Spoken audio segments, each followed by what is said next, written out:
Tout le monde est en boucle sur la réforme des retraites, a constaté Nicolas Fresco lors de sa dernière chronique influencée dans Quotidien. Le jeune humoriste s'est en effet emparé du sujet du moment, à sa manière bien sûr.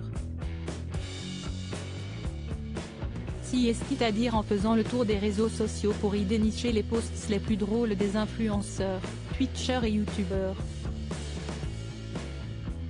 Certains d'entre eux ont justement mis des posts anti-réforme et Nicolas Fresco s'est notamment intéressé à deux influenceuses qui sont carrément allées sur le terrain. Dans une vidéo repartagée, on découvre alors Polska et sa copine Toutatis prêtes à rejoindre le mouvement à Paris, dotées de drapeaux de la France et de maquillage aux couleurs du pays. On est pour la France, on est pour la République, et on est contre la réforme, les entendés ont scandé. Elles sont notamment célèbres pour s'être fait recaler d'un restaurant à cause de leur décolleté plus profond que la sécu, a rappelé Nicolas Fresco après avoir diffusé les images. Et de continuer, toujours très taquin, alors, si est-il vrai que sans le son, on dirait plutôt qu'elles vont voir un match de l'équipe de France au Stade de France. Mais non, elles étaient bien allées manifester place de la République à Paris.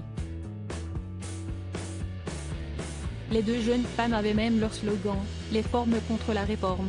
Si la chronique de Nicolas a eu vite fait de faire rire tout le monde sur le plateau de Quotidien, elle a en revanche bien agacé Polska. À travers une nouvelle vidéo, cette dernière a donc tenu à réagir. Au début j'ai été naïve, je pensais qu'il allait faire une chronique sur le fait que deux influenceuses qu'on attendait pas forcément manifestent, donc on dirait plutôt du bien de nous. Mais la naïveté me tuera un jour, a-t-elle commencé. Ton chroniqueur aux cheveux gras. Et de continuer, très cash, je vais m'adresser directement à toi Yann Barthès parce que je ne connais pas le nom de ton chroniqueur aux cheveux gras.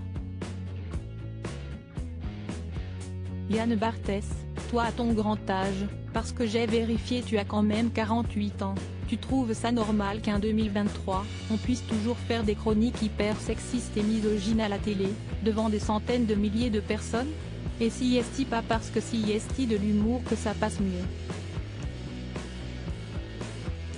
La France se veut hyper ouverte d'esprit mais elle ne laisse pas du tout parce qu'au lieu de parler de l'acte en lui-même, vous vous êtes arrêté à des faux ongles et des décolletés.